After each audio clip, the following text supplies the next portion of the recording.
Knowing what to do when you get to Disneyland Paris is important, but knowing what to do before you even get to Disneyland Paris is probably even more important. These tips should not be taken lightly, as they could put a huge dampener on your Disneyland Paris trip or give you a bad case of FOMO whilst you're in the parks. So the best thing about these tips is that you can get them all sorted before you even step foot onto Disneyland Paris property.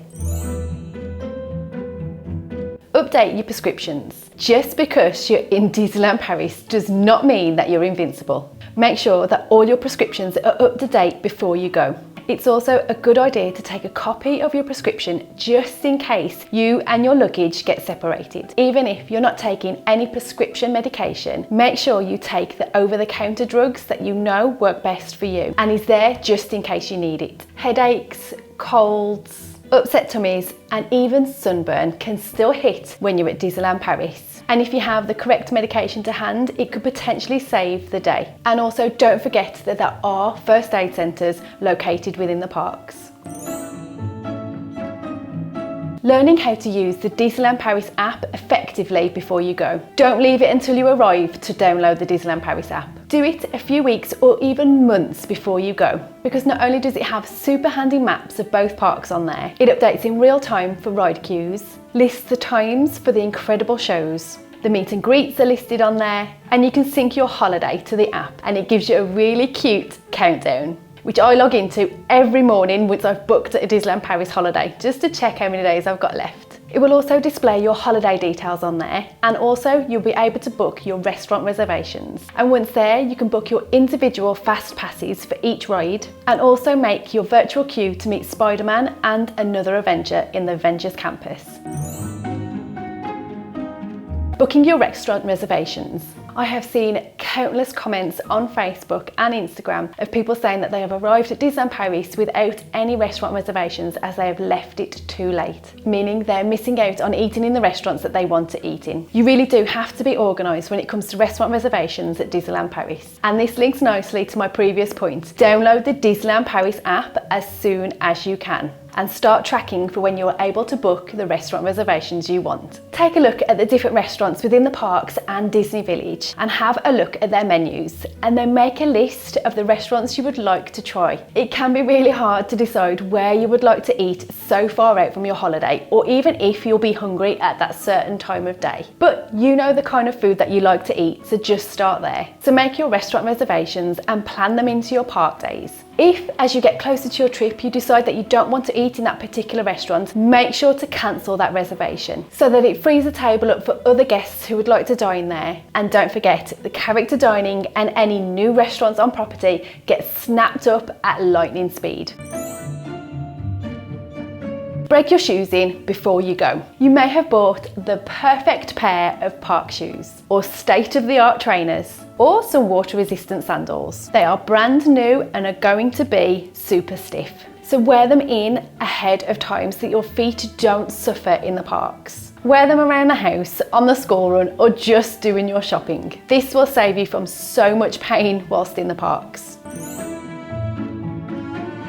Figure out your Disneyland Paris trip before you go. You may have heard me mention to download the Disneyland Paris app before you go. Download it as soon as you can and start your planning. Use the app to make a plan or itinerary for when you're there. Study up on the rides to make sure that everyone in your group can ride certain rides. Check out the shows and their times, and also if they're closed for certain seasons. And make sure your Disneyland Paris itinerary includes something for everybody in your group. Do it as a fun activity with your family or whoever is going in your group to plan out what you would like to do on your first day. For me, it's an absolute non-negotiable. I have to go into the main park to get a glimpse of Sleeping Beauty's castle, as it just makes me feel like a Disneyland Paris holiday has begun. And I also like to plan in the last look. So on our last day, I make sure that the last thing we do is stand at the top of Main Street and have a final glimpse or final look of Sleeping Beauty's castle before we leave, and give her a little wave goodbye.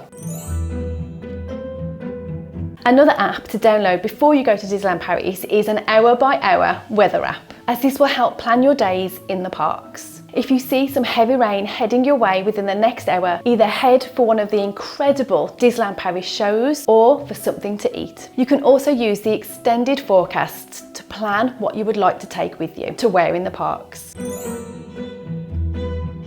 Choosing the right hotel for you. Do your research. There are loads of videos out there on YouTube that give you guided tours of each hotel that is on property at Disneyland Paris. All of the hotels are really well themed and have great amenities, although some hotels have pools and some don't. It all depends on your personal budget and how close you would like to be to the parks. So Santa Fe is furthest away from the parks, and when it reopens in 2024, the Disneyland Paris Hotel will be the closest, as it makes up the main park entrance, so you will literally be able to roll out of bed and land in the parks. All of the hotels on property are within walking distance to the parks. Or if you didn't want to do the short walk and are staying at the Santa Fe Hotel or Hotel Cheyenne, there is the option to use the free shuttle service. But if you're thinking of booking the Davy Crockett Ranch, you need to have a car, as there is no free shuttle service to and from the parks.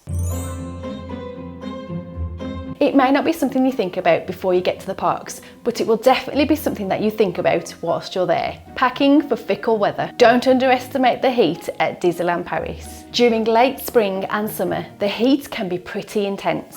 Also, in winter, Disneyland Paris can be freezing, and it can be so cold whilst you're waiting in line for a ride or sitting on the pavement on Main Street waiting for a parade. So pack accordingly and take some just in cases as well. For the last 2 years, we have booked to go in May, and last year was so hot. So we thought we'd book again for the same time this year, and it rained on and off for the entire time that we were there. So pack some extra clothes into your park bag. At least you'll have it with you if you need it, and not just have to get on with it, or have to pop back to your hotel to go and grab the items that you need, or even buy something new from the shops. Disneyland Paris can be a blast if you're not constantly stressing over whether you've forgotten to do something important or not. So getting all of the details sorted in advance is going to help you leave your worries at the door and enjoy your time at Disneyland Paris. If you did find this video useful, please go ahead and give it a big thumbs up, and please consider subscribing, and I'll see you again soon.